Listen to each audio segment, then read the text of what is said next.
Que nos corresponde aquí en Hebreos capítulo 4. Van a leer el 4 del 14 al 16. Recuerdan ustedes, nos quedamos la semana pasada en el versículo 13 y hoy vamos a terminar esta parte del versículo 4, 14 al 16, en donde dice: por tanto, teniendo un gran sumo sacerdote que traspasó los cielos, Jesús el Hijo de Dios, retengamos nuestra profesión, porque no tenemos un sumo sacerdote que no pueda compadecerse de nuestras debilidades, sino uno que fue tentado en todo según nuestra semejanza, pero sin pecado.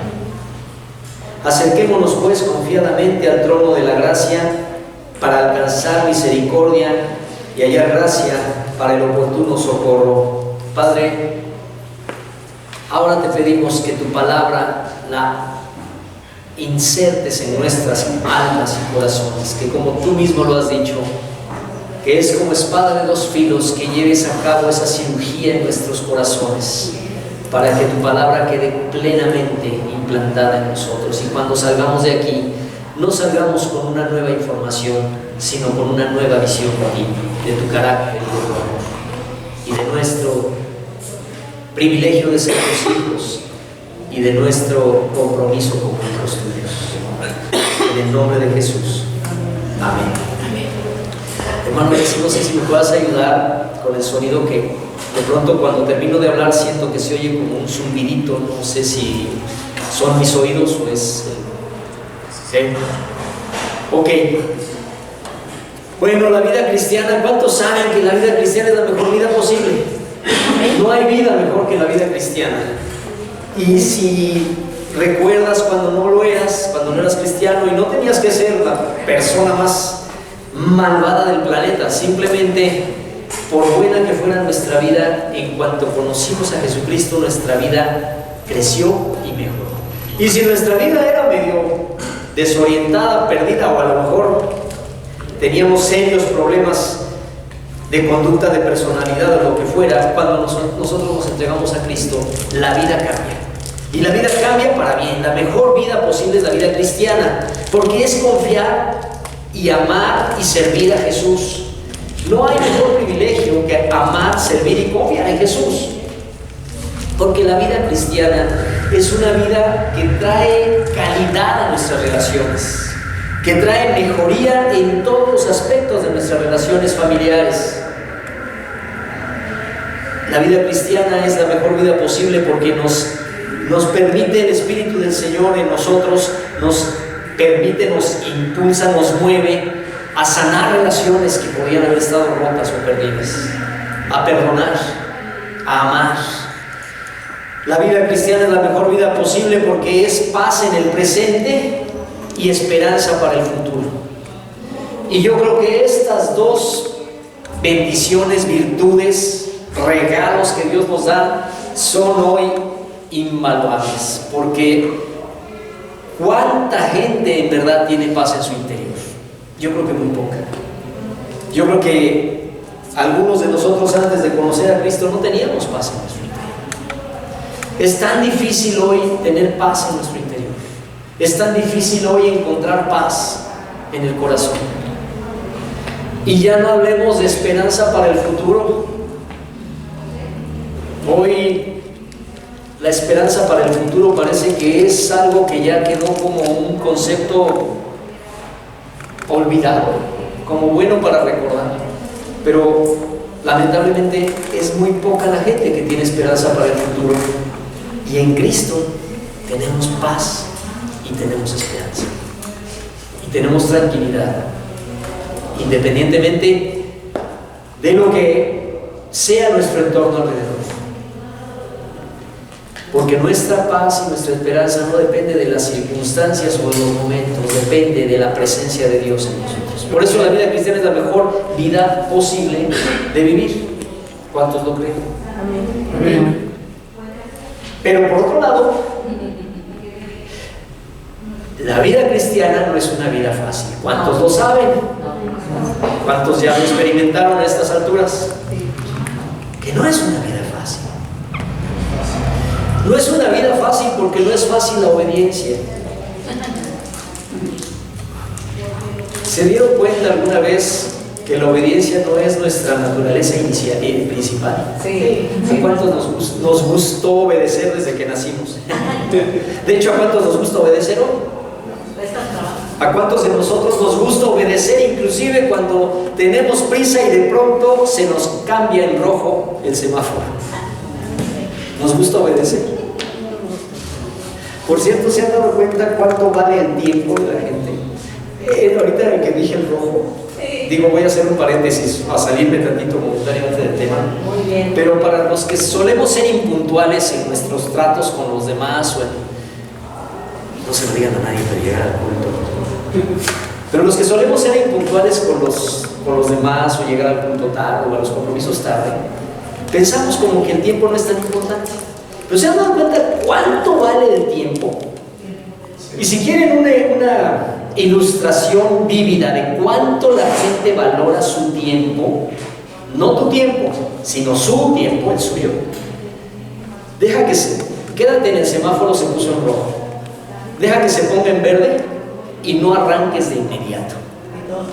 Y ahí te darás cuenta cuánto la gente valora su tiempo, porque esos 2 segundos que tú te tardas ya son aproximadamente 3 o 4 claxonazos, ¿no? La gente valora su tiempo. Entonces la vida cristiana no es fácil porque es una vida de obediencia, es una vida de disciplina. ¿Es fácil la disciplina? No. Es una vida de compromiso. La vida cristiana es la mejor vida posible, pero es una vida difícil, no es fácil, porque es una vida de compromiso. Y es un compromiso que tiene que ver con una vida de coherencia. La verdadera vida cristiana no es cuánta Biblia me sé, o cuántas canciones sé, o cuántas veces repito en la canción cuánto nos ama, que para mi gusto esa canción lo repite demasiado, pero es mi gusto. No tiene que gustarme a mí, no tiene que gustar a Dios. Ese es el punto. Pero la vida cristiana no es que tanto repito cuánto me ama Dios, o qué contento estoy de que me ama Dios, o como alguna vez vi un letrero tan cínico en una tienda, pero tan cínico que lamentablemente de repente me confrontó y me recordó a mí, porque decía ese letrero, estaba bien bonita la frase, decía: Señor, en el día de hoy es probable que me olvide de ti, pero tú no te olvides de mí. Qué coche.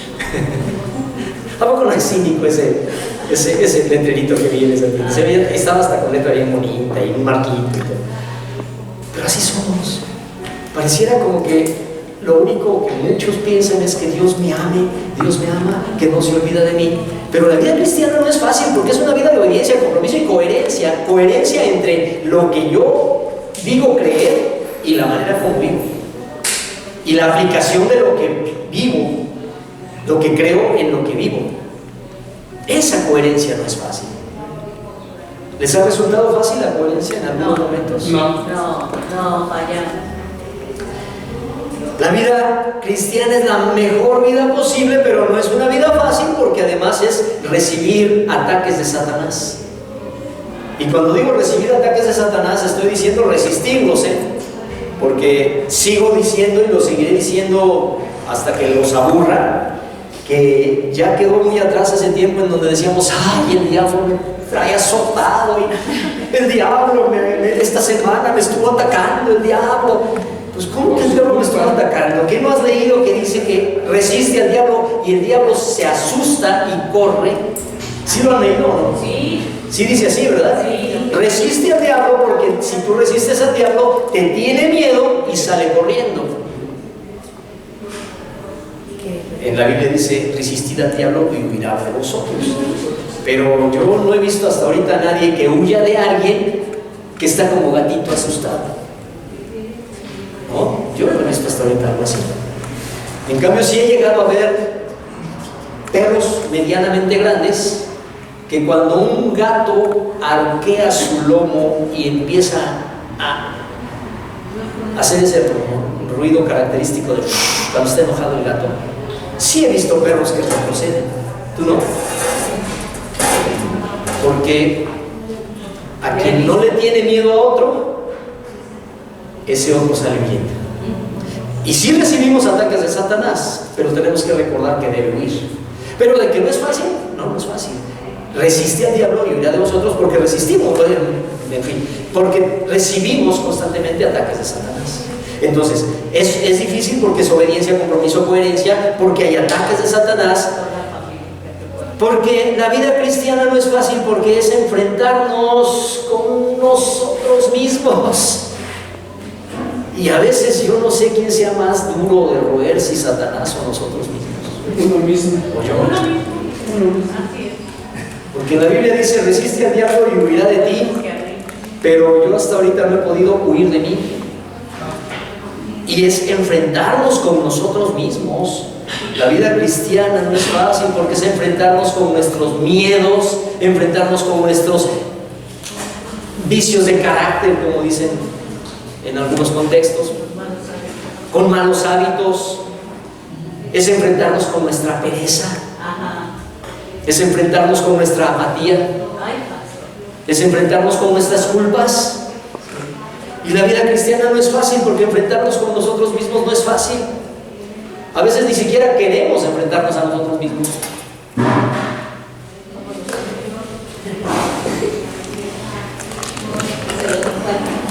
Una de las mayores deserciones que yo tengo frecuentemente en la terapia es cuando a las personas, después de oírnos un rato de cuánto se quejan de su esposo, de su esposa, de su hijo, de su papá, después de escucharlos un rato, a veces la primera sesión se va en dejarlos que se desahoguen y se quejen, y se quejen, y se quejen, y se quejen. Pero las deserciones principales las tengo cuando, después de que los dejé quejarse, en cierto momento les digo: bueno, ahora vamos a hablar de ti y de tus defectos y de tus problemas. Y frecuentemente me ha sucedido que la siguiente semana recibo el mensaje de: no voy a poder ir, porque enfrentarnos con nosotros mismos no es fácil. Por eso la vida cristiana no es fácil, porque es tomar una decisión. Cuando Jesús nos dice: el que quiere venir en pos de mí, no escuché esa siguiente palabra. Niéguese a sí mismo. Órales. El que quiere venir en pos de mí, niéguese a sí mismo y tome su cruz cada día y entonces sígame. Y sigan. Ay, de veras que me sorprende tanto mi Jesús. Cualquier líder humano lo que quiere es que lo sigan, y les facilita las cosas y les resuelve y les dice: mira, vente, te pongo cojincitos y algodoncitos. Y Jesús, precisamente cuando lo estaban siguiendo, poquito después de que alimentó a 5,000 personas y que lo estaban siguiendo emocionados, voltea y les dice: espérenme, no se me emocionen. El que quiere seguirme, niéguese a sí mismo y tome su cruz y sígame. Por eso la vida no es fácil, la vida cristiana, porque es enfrentar una decisión, tomar una decisión. Cuando Cristo te dice eso, ¿estás dispuesto a negarte? ¿Estás dispuesto a negarte a ti mismo y tomar tu cruz cada día y seguir a Jesús? Ahí ya no está tan fácil como cuando cantamos que todos los pueblos te alaban. Sí, que todos te alaban, pero que también te sirvan, que también te obedezcan. Entonces la vida cristiana es la mejor vida posible, pero no es una vida fácil. ¿Hasta ahí vamos bien? Sí, amén, es palabra de Dios. Y en la vida muchas veces se nos presenta la duda. Dudamos de Dios. Dudamos de Dios. O dudamos de la provisión de Dios. ¿Nunca te ha pasado? Sí. ¿O soy el único el único así? Dudamos. Nuestra fe es probada en las dificultades. Ya sea que dudamos de Dios, a veces llegamos a dudar de su existencia. A veces no es fácil orar porque, no sé a ti, pero hay algunas ocasiones más frecuentes de las que me gustaría, en donde durante el mismo momento de orar me viene la sensación de, ¿y de veras me estará oyendo? ¿Te ha pasado? Sí. Y entonces no es fácil continuar orando y hay que enfrentar esa duda y vencer esa duda. Amén. ¿Y cómo se vence la duda? La duda se vence con fe. Y como la fe es la convicción de lo que no se ve, entonces hay que enfrentar la duda con lo que no se ve o con lo que se espera. Muchas veces también se nos presenta el fracaso. Fracasa algún proyecto nuestro, alguna ilusión nuestra. Ay, ay, ay. Fallamos. ¿Has fallado? Sí. Fallamos. Se nos presenta el fracaso cuando fallamos. Se nos presenta el fracaso cuando pecamos. Nos viene la sensación de fracaso tan abrumadora y empezamos a sentirnos así como en una especie de marcaje, sería la palabra, no sé qué palabra, si no ustedes ayúdenme a encontrar una palabra. Cuando fallamos, cuando pecamos, cuando caemos, de pronto esa sensación de fracaso nos pone como que estamos tan lejos de la meta que Dios quiere y nosotros nos sentimos tan por debajo que nos desalentamos, enfrentamos ese tipo de fracaso. Y cuando fracasamos nos desalentamos y sentimos que no podemos ser los cristianos que quisiéramos ser y estamos muy tentados a desistir. Entonces convenimos en que la vida cristiana es la mejor vida posible, pero no es una vida fácil.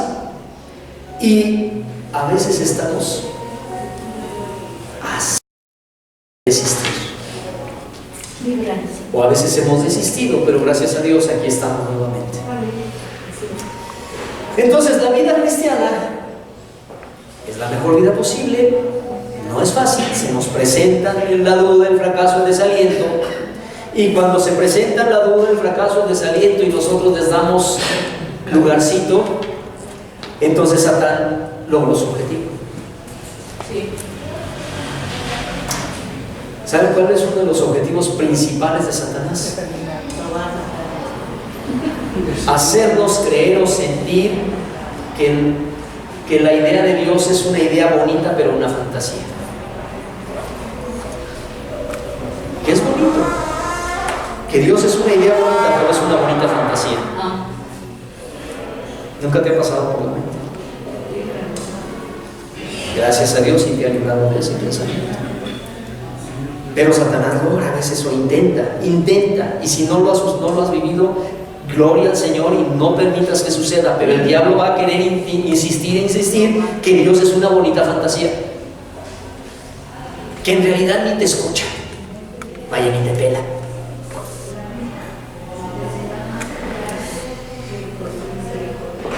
O que no podemos tener una verdadera y plena relación con Él.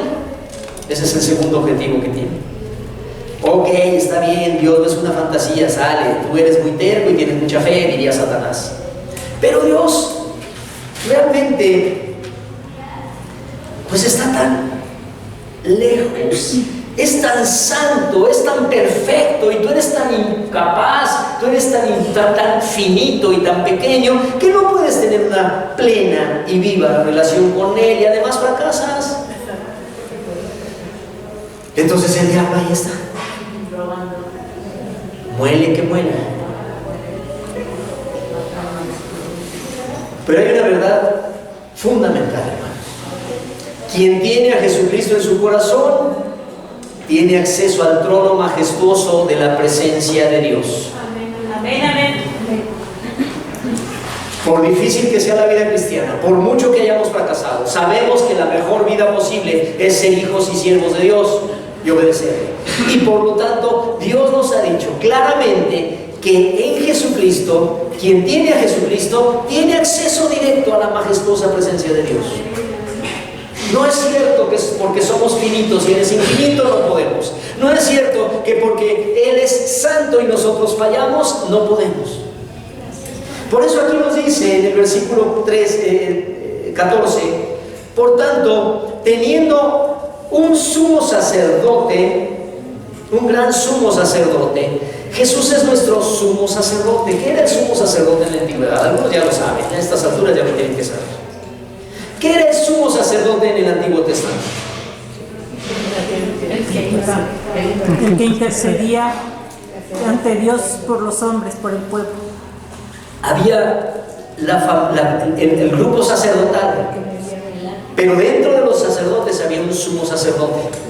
Y ese sumo sacerdote es la máxima autoridad para el pueblo y el que intercede y representa a Dios frente a Dios hacia el pueblo y al pueblo frente a Dios.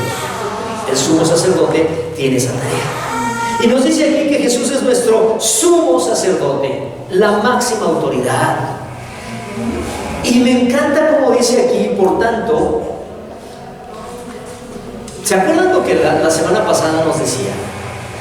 Del 1 al 13 nos previene y nos dice: cuidado, por favor, ustedes ya han sido liberados, ustedes ya son salvos, ustedes ya salieron de Egipto, como el pueblo antiguo salió de Egipto, ustedes salieron de su Egipto propio y estamos en el Éxodo. ¿Recuerdan que no hablábamos? Estamos en el Éxodo, así como el pueblo durante 40 años estuvo en un Éxodo hasta llegar a la tierra prometida, pero lamentablemente toda una generación, por desobediencia, por falta de fe, porque se amargaron, no pudieron entrar al reposo de Dios. ¡Qué terrible! Todo ese tiempo de agotamiento, 40 años de avanzar, de caminar, de poner la tienda, de quedarse allí porque la nube se quedó quieta y ya pusimos la tienda, ya estamos ahora y ahí nos quedamos. Ya se movió la nube, vamos a recoger otra vez y envolver toda la tienda. Y vamos, digo la tienda, no la de abarrotes, la tienda, el campamento, vamos recogiéndolo nuevamente y vámonos porque ya se movió la nube y vamos caminando. Ya me cansé, papá, pues ni modo, la nube no se detiene todavía, ya me cansé, mami, y falta mucho, sí, falta mucho, ¿cuánto? No sé. Y de pronto se detiene la nube. Qué agotador debe haber sido también. Qué paz la de Dios, qué bendición la de Dios protegiéndoles, pero al mismo tiempo qué agotador. Imagínate estarte cambiando de casa, quién sabe cuántas veces, una y otra vez, durante 40 años. Y todo ese agotamiento para que en el camino se vayan quedando, solo con la esperanza de llegar, porque esa generación no tuvo la capacidad de ser fiel y creer y seguir adelante. Y por eso del 1 al 13 nos dice: cuidado, que no les pase lo que a ellos. Ustedes ya son salvos, Cristo ya vino por ustedes, ya está en sus corazones, pero manténganse fieles y permanezcan hasta el final, no sea que al final no alcancen el reposo. ¿Y cuál es el reposo de nosotros? Al final de esta vida que es hermosa, que es la mejor vida posible, pero que también es un éxodo hacia la presencia de Dios cuando lleguemos allá. Lo digo así enfático y aunque me alargue más, porque no quiero caer en el lugar común de las ideas religiosas antiguas. Este es un valle de lágrimas y hay que llegar al cielo y allá seremos felices, mientras acá nos cargó el payaso.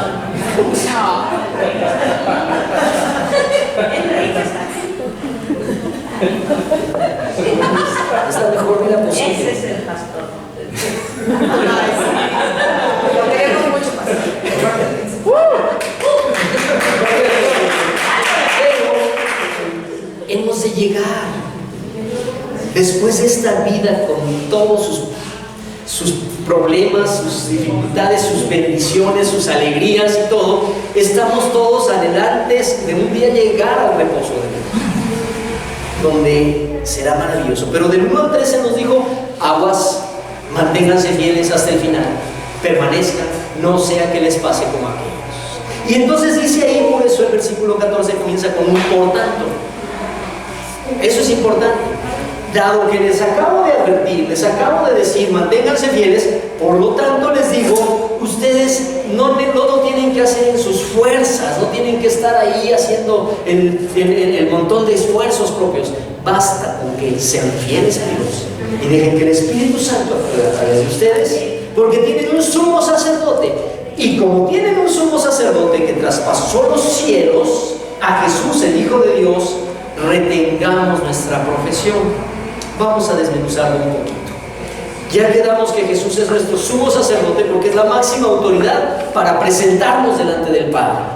Amén. Jesús dijo: yo soy el camino, y es Él el que nos presenta delante del Padre. Jesús, el sumo sacerdote, traspasó los cielos. Y Jesús traspasó los cielos hasta ahora en 2 ocasiones. Va a haber una tercera. Pero traspasó los cielos en 2 ocasiones, si se han dado cuenta, ¿verdad? Primero traspasó los cielos en la encarnación, cuando de su trono de la gloria vino, traspasó los cielos y entró a la tierra para estar con nosotros y para vivir y morir por nosotros. Y luego volvió a traspasar los cielos en la resurrección, y venciendo con eso a la muerte y al pecado y trayendo victoria sobre todos los males de esta tierra.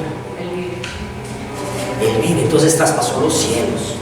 Y porque Él es nuestro sumo sacerdote y traspasó los cielos, ahora nos dice: por lo tanto, retengamos nuestra profesión. ¿Qué es eso? Que yo voy a ser abogado hasta el final, y si no soy, ¿cuál es mi profesión?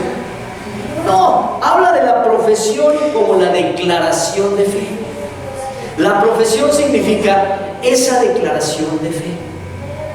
Esa declaración de fe que un día nosotros hicimos, sea que lo hayamos hecho con los parámetros que nos gusta establecer a las iglesias y a los cristianos, ¿no? Las 4 leyes espirituales, y después de las 4 leyes espirituales, ahora sigue esta oración. Está padre eso, pero la profesión de fe es esa convicción en el alma de que Jesucristo es mi Señor y mi Salvador. Ya sea que lo hayamos hecho un día porque alguien nos vio en una oración, o ya sea que ni siquiera nos dimos cuenta en qué momento, pero llegó el momento que la convicción cayó en nuestro corazón y decidimos creerle a Dios y seguir. Algunos hicieron profesión de fe de esa manera, como la describí hace rato, de recibe a Cristo en tu corazón. Y le dijeron: sí, es una forma. ¿Alguien más? Miren, de todos los que estamos, nada más mi suegra. Pues está, ahí está. Alguien nos permitió, alguien nos enseñó, alguien nos dio e hicimos esa profesión de fe.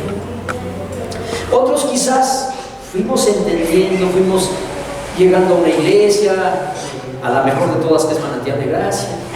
Nos fuimos quedando, fuimos oyendo, y en determinado momento, como el pastor no anda haciendo llamamientos cada 8 días, en determinado momento la convicción del Espíritu Santo cayó en mí y decidí que a partir de entonces mi vida la rige Él y nadie más. Esa es la profesión de fe, es la declaración, es la profesión a la que se refiere, es la declaración de que Jesucristo es mi Señor y mi Salvador. Amén. Pero entendiendo bien claras esas 2 palabras.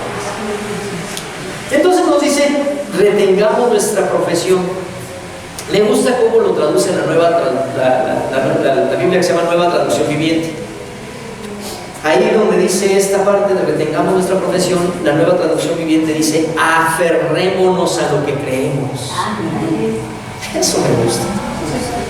Por tanto, aferrémonos a lo que creemos. ¿Y qué creemos? Que Jesucristo es mi Señor y mi Salvador. ¿Lo crees? ¿Lo puedes decir? Amén. ¿Lo puedes declarar en voz alta? Amén. ¿Qué creemos? Que Jesucristo es mi Señor y mi Salvador. Aférrate cuando venga la prueba, aférrate cuando venga la duda, aférrate cuando la situación se torne difícil, aférrate cuando la enfermedad no se esté anulando como esperamos. Aférrate a esa profesión de fe. ¿Cómo retener esa profesión de fe? Porque nos dice: aferrémonos. ¿Cómo retener la profesión? Yo creo que hay pequeños trucos o secretos, pero fundamentales. El primero de ellos: siendo fieles a Dios en todo. Pero cuando digo en todo, es en todo, hermanos. siendo fieles a Dios en todo y preguntándole como Samuel, ¿qué quieres, Señor? Cuando antes de tomar alguna decisión, hacer algo en nuestra vida, le preguntamos a Dios, ¿qué quieres? ¿Ustedes creen que Dios se va a voltear para otro lado? No. ¿No acaso Él dijo, el que necesite sabiduría pídala a Dios? Entonces, ¿cómo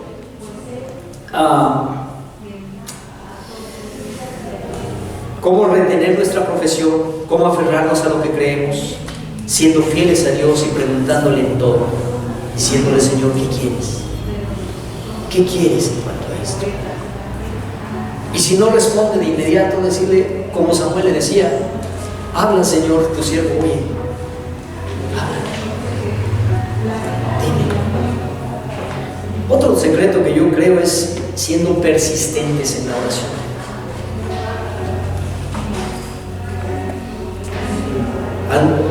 ¿Has sido persistente en la oración?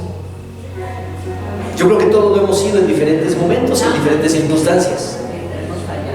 Todos hemos sido persistentes en diferentes circunstancias y momentos, pero a veces la duda entra y dejamos de ser persistentes en la oración. Ahora, persistentes en la oración en cuanto a una necesidad que tenemos sí es importante y se vale. Pero yo diría persistentes principalmente en la oración, de decirle, Señor, no me dejes alejar de ti.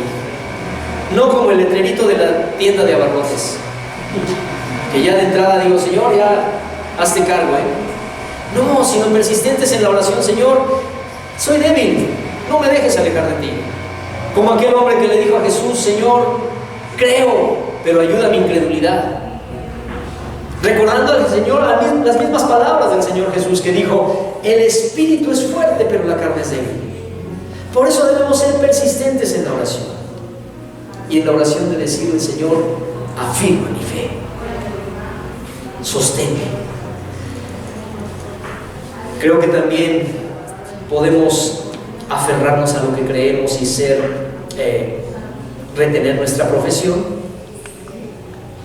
siendo firmes y vistiéndonos con la armadura de Dios. Todos la conocemos, todos la sabemos. Vistiéndonos con la armadura de Dios. Y aquí hago un pequeño paréntesis. Vistiéndonos con la armadura de Dios no significa convertirlo en una especie de rezo mágico. Porque a veces hemos tenido, la verdad lo confieso, yo también, la falla de hacerlo como un rezo mágico. Y entonces empiezo a decir en el nombre del Señor, me pongo el yelmo de la santidad, me pongo el escudo de la fe, me pongo los zapatos del Evangelio y no salgo cada mañana sin antes haberme puesto la armadura. Llegamos a veces a tener esas ideas. Son ideas medio religiosas y medio mágicas. Yo no salgo si no me pongo primero los zapatos del apresto del Evangelio y el escudo de la fe y no me acuerdo, la coraza de la justicia y el cinturón de la verdad. El cinturón de la verdad. Pero básicamente es como un rezo y estoy diciéndolo y ya están mis mímicas. Ponernos la armadura de la fe significa vivir esos aspectos según se van necesitando. Cuando lo que se requiere de mí es fe, tener el escudo de la fe. Cuando lo que se requiere de mí es hablarle de Cristo a alguien, tener los zapatos del Evangelio. Cuando se trata de relación con alguien, ser justo en mis relaciones, tener entonces la coraza de justicia. Cuando de hablar y no mentir se trata, tener el cinturón de la verdad. Entonces, el siguiente o el otro truco o la otra forma de retener nuestra profesión es siendo firmes y mantenernos vestidos con la armadura de Dios. ¿Vestidos con qué? La armadura de Dios. Amén. Y finalmente, siendo humildes y bondadosos. Siendo humildes. Humildad ¿Se puede ser cristiano y no ser humilde? No, sí. Hay quienes dicen que son cristianos y que hay una soberbia. ¿Saben que hay dos tipos de soberbia, verdad? La soberbia del que presume yo soy aquel y lo que soy y soy el super cristiano y soy el que tiene y el que puede y el que hace y el que torna. Esa es una forma de soberbia. Pero también hay otra forma de soberbia. Ay, ¿cómo me va? ¿Cómo qué? Ay, qué mal me va en la vida. Ay, ¿cómo es? Hermano, ora por mí. Y ya oro por ti. Hermano, ora por mí. Y la semana siguiente y la siguiente. La depresión, la autocompasión es una forma de soberbia. ¿Sabían eso? No. Porque la depresión y la autocompasión es centrarme en mí. Y la soberbia es estar centrado en mí. Ya sea porque quiero que todo el mundo vea lo chipocludo que soy, o porque todo el mundo esté atento a mis tristes situaciones y debilidades. Pero es una forma de soberbia, de autocompasión. Estoy pensando tanto en mis dolores que ni siquiera se me ocurre pensar que alguien puede tener algo o alguna necesidad que yo podría suplir. ¿No? Una de las mejores maneras de salir de la depresión es servir o ayudar a otros. Entonces, siendo humildes. Bueno, y entonces, continuando aquí, dice, por lo tanto, teniendo un sumo sacerdote que traspasó los cielos, a Jesús, retengamos nuestra profesión, porque no tenemos un sumo sacerdote que no pueda compadecerse de nuestras debilidades. Si es un sumo sacerdote, pero no es un sumo sacerdote al estilo Caifás. Es un sumo sacerdote que se compadece de nuestras necesidades, que tiene misericordia de nuestras debilidades, sino y que nos comprende, que nos alienta, que nos ayuda. Es un sumo sacerdote. Dice, no tenemos uno que no pueda compadecerse de nuestras debilidades. Sí somos débiles, pero pues la verdad, antes de que te dieras cuenta o me diera cuenta yo de que soy débil, Dios ya lo sabe y se compadece de nuestras debilidades. Entonces yo no tengo que andar escondiendo mis debilidades. Mejor tengo que decirle, Señor, aquí están estas debilidades, levántame y fortaléceme en ellas. Y se compadece de ellas y nos sostiene y nos respalda. El Señor fue tentado en todo según nuestra semejanza. Habrá tentación, por grande que sea, que Jesucristo no pueda comprender. Habrá dolor o problema, por grande que sea, que Jesucristo no pueda entender. Sí, entiendo. Yo creo que todos nosotros tenemos que ser muy cuidadosos cuando tratamos de consolar a alguien, porque no debiéramos decir, a menos que sea cierto, no debiéramos decir, yo te entiendo, sé lo que sientes. Hace ratito mi tía Leti dijo, cuando en enero falleció tu esposo, ¿cierto? Ok, falleció tu esposo, ¿sí? Sería muy imprudente de mi parte poderte decir, tía, te entiendo en tu dolor. Y la verdad no te entiendo, porque mi esposa, gracias a Dios, no ha muerto y yo no sé lo que se siente. Yo no sé. Yo no puedo decir te entiendo. Puedo decir, me duele tu dolor, te acompaño, aquí está mi hombro, pero no puedo decir que te entiendo. Pero Jesús sí. Jesús sí sabe lo que es la muerte de alguien amado, porque Él es Dios.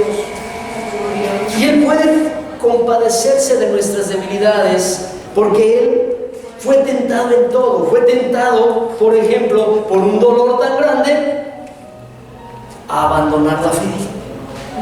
¿Saben que Jesús pudo haber abandonado la fe? Sí. Jesús humano Bueno. pudo haber abandonado la fe. Fue tentado a la rabia y al deseo de venganza cuando supo que Judas lo estaba traicionando. Ay, Padre. Alguna vez yo he sentido rabia y sinceramente no me he vengado, pero he sentido deseo de venganza. Entonces, cuando yo vivo eso, Jesús dice: yo también sé lo que es eso, hijo. Yo también sé lo que ha sido ser traicionado, lo que es ser abandonado y sentir esa soledad. Por eso el Señor nos dice que Él fue tentado en todo, tentado a abandonar, a no continuar con el propósito que Dios había puesto en su vida, el Padre, Dios el Padre.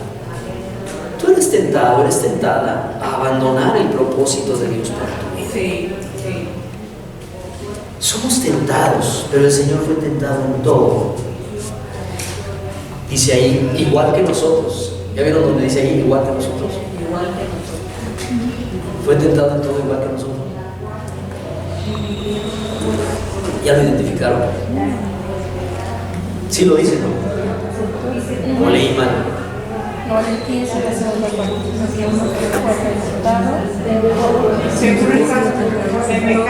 Igual que nosotros. Según nuestra semejanza es igual que nosotros. Me gusta más decirlo en chilango que en Biblia. Igual que nosotros. Igualito. Ay, pero que yo tengo una tentación tan grande, pues igualito. Igualito que nosotros. Entonces, dice allí: acerquémonos pues confiadamente en vista de que Jesucristo nos entiende, nos conoce, traspasó los cielos y es nuestro sumo sacerdote. Dice: acerquémonos pues confiadamente al trono de gracia y recibiremos, dice allí, para alcanzar misericordia. En primer lugar, recibiremos misericordia. ¿Qué es la misericordia? Es una palabra muy sencilla, compuesta de dos raíces griegas: miserere y cardia. Eso significa, miserere es el mismo, y cardia, corazón. Entonces es el mismo corazón. La misericordia de Dios significa ese amor profundo, esa comprensión de parte de Dios, esa empatía de Dios. Vi una fotografía muy bonita ayer. Ay, ¿cómo? La verdad no se me ocurrió.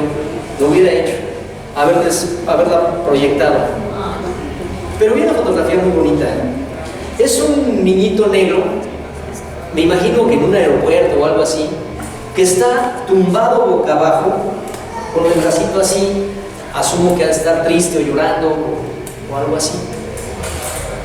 El niño está tirado así en el suelo todo lo largo, como de unos 6 años, 7 años. Y un policía, negro también, se acuesta en el suelo igual a la altura de él y pone la mano así también y lo está viendo. Empatía. Y el título de la foto dice: empatía. Ajá. Exactamente, empatía. Ese policía se pone empático con el niño. Tal vez a lo mejor su mamá le estaba diciendo: ya, niño, levántate. Y el niño no quería. Y el cuate lo que hace es acostarse en el suelo y tener esa empatía. Y hay veces que estamos caídos nosotros y sentimos que no nos podemos levantar. Y yo te puedo asegurar que en ese momento el Señor no está gritándote desde el cielo: órale, levántate. Yo te puedo asegurar que el Señor también está en el suelo, mirándote, a lo mejor sin decirte nada, pero diciéndote: aquí estoy. Y te entiendo. Y sé que tú no puedes en este momento, pero aquí estoy contigo. Y a veces pienso que ni siquiera nos empieza a jalar para levantarnos. Nos espera hasta que estemos listos. Porque Él tiene misericordia. Porque esa es su misericordia, es ese amor profundo y esa comprensión. Ese corazón de Dios que se hace empático porque sabe lo que sentimos. Ya sea porque estamos en duelo, o ya sea porque estamos en vergüenza, porque le fallamos, o ya sea porque estamos decepcionados porque alguien nos falló. Y entonces nos dice: acerquémonos confiadamente al trono de gracia para hallar misericordia y hallar gracia.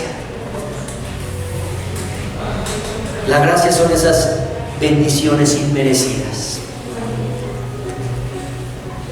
¿Cuántas son las bendiciones que Dios nos ha dado? Inmerecidas y gratuitas. Alcanzamos gracia cuando nos acercamos a Él y podemos ver sus bendiciones gratuitas y que no merecemos, que si somos sinceros no las merecemos. Y además recibiremos oportuno socorro. El Señor nos dice: acércate a mí y recibiremos oportuno socorro. Y basta recordar cuando Él nos ha dicho una y otra vez que es nuestro castillo fuerte, que es nuestra roca firme, que el Señor es nuestro amparo y fortaleza.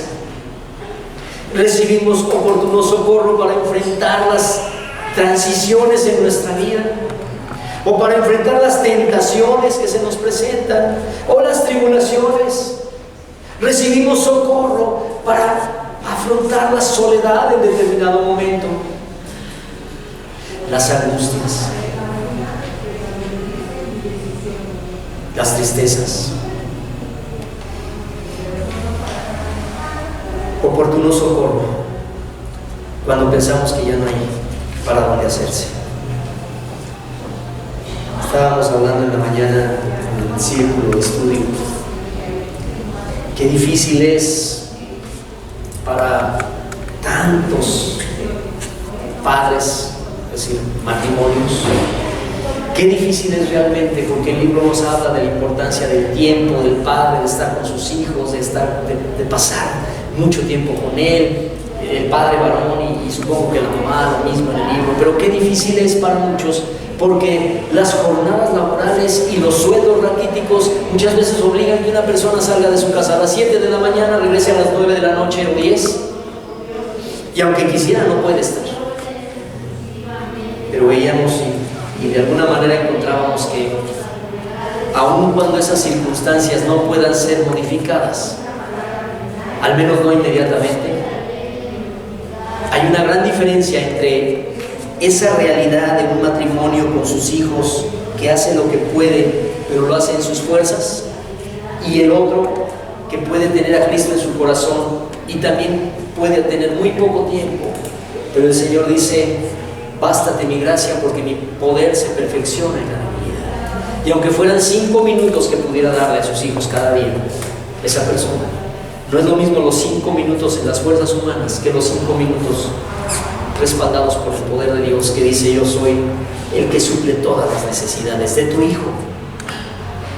Entonces, hallamos gracia y oportuno socorro porque Dios ha prometido socorrernos, y Dios ha prometido que estará con nosotros independientemente de que en determinado momento pueda ser la circunstancia que vivamos. A nosotros nos toca, en esos casos comentábamos hace rato, ser luz para las personas en medio de la oscuridad y poderles decir, aunque no esté en nuestras manos cambiar esa situación, poderles decir: pon tu vida en las manos de Jesús y Jesús va a suplir la necesidad de tus hijos y tu propia necesidad, y eventualmente hasta te va a poder ayudar a hacer ajustes y cambios, porque Dios es milagroso. Entonces acerquémonos confiadamente y recibiremos oportuno socorro en todas las situaciones difíciles.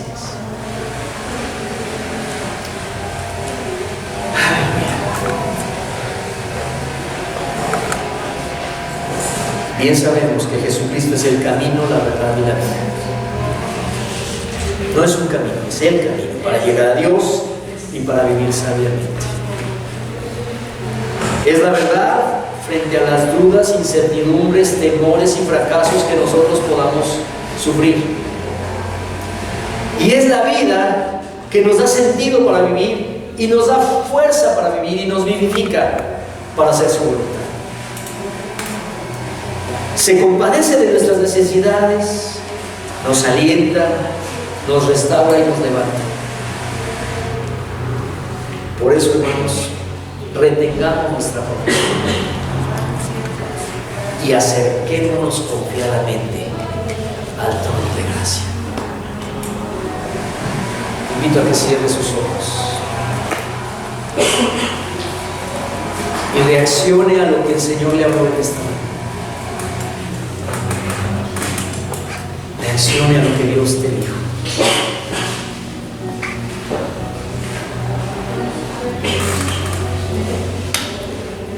De pronto iba a ser mi oración yo inmediatamente, pero tal vez lo que yo le diga a Dios acerca de ti en este momento, o mejor dicho, lo que yo le pueda decir ahorita a Dios, no sea exactamente lo que Dios te habló a ti. Pero yo te invito a que si Dios te habló, reacciones a lo que Dios te dijo y hables con Él. Acércate confiadamente al trono de gracia. Entra en su presencia y habla con Él.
Suavemente para distraer a quien esté orando.